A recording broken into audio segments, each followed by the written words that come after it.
கர்த்தரும் இரட்சகருமாகிய இயேசு கிறிஸ்துவின் நாமத்தினாலே யாவருக்கும் வாழ்த்துக்களை தெரிவித்துக் கொள்கிறேன்.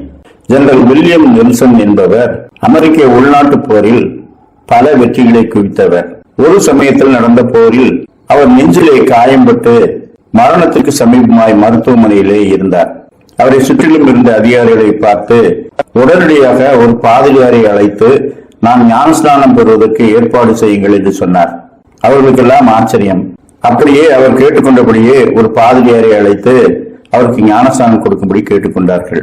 அப்பொழுது அவர் அந்த பாதிரியாரிடத்திலே சொன்னார், நான் சிறு வயது முதல் மனம் திரும்பி ஞானஸ்நானம் பெற வேண்டும் என்று விரும்பினேன்.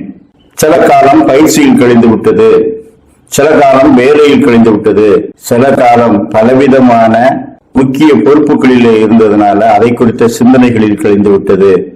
ஒவ்வொரு முறை ஞானஸ்நானம் பெற வாய்ப்பு இருக்கும் போதும் இன்னொரு நாள் செய்து கொள்ளலாம் என்று சொல்லி நான் தள்ளி போட்டுக் கொண்டே வந்தேன். ஆனால் நான் இப்படியே மரித்து போனால் நரகத்தில் அல்லவா சேர்வேன். எனவே நான் மரணமடையும் என்பதாக எனக்கு ஞானஸ்நானம் கொடுங்கள், நான் கர்த்தரை விசுவாசிக்கிறேன் என்று சொன்னார். அப்பொழுது அவருக்கு ஞானஸ்நானம் கொடுக்கப்பட்டது.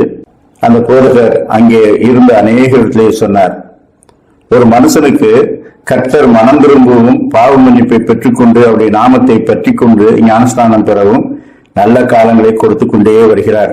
உங்களிலே அநேகம் பேர் மனம் திரும்பி ஞானஸ்நானம் பெறுங்கள் என்று சொல்லும் போதெல்லாம் நானும் ஒரு நாள் மனம் திரும்புவேன், அந்த கடைசியிலே கள்ளனை போல கர்த்தரிடத்திலே மனம் திரும்பி அவரை ஏற்றுக்கொள்வேன் என்று சொல்வீர்கள்.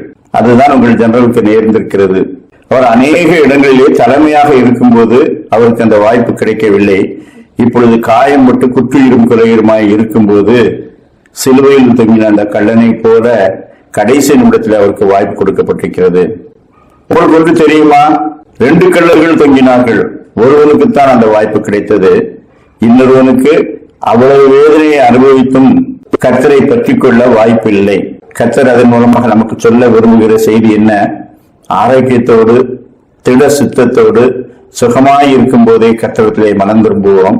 ஒருவருக்கு கிடைத்த கிருபை மற்றவருக்கு கிடைக்காது.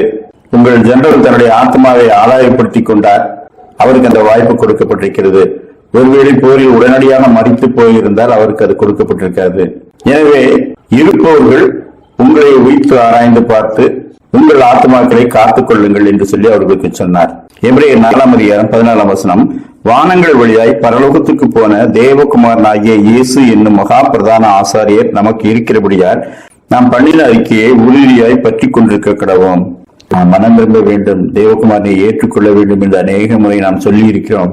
நாம் வாழும் காலத்திலேயே சுகமாய் இருக்கும் போதே அதை நிறைவேற்றி நித்திய பிரதான ஆசாரியராகிய அவரிடத்திலே சேர்வோம். அப்படிப்பட்ட நல்ல சிந்தனைகளை கர்த்தர் இந்த நாளிலும் நமக்கு தந்தருள்வாராக.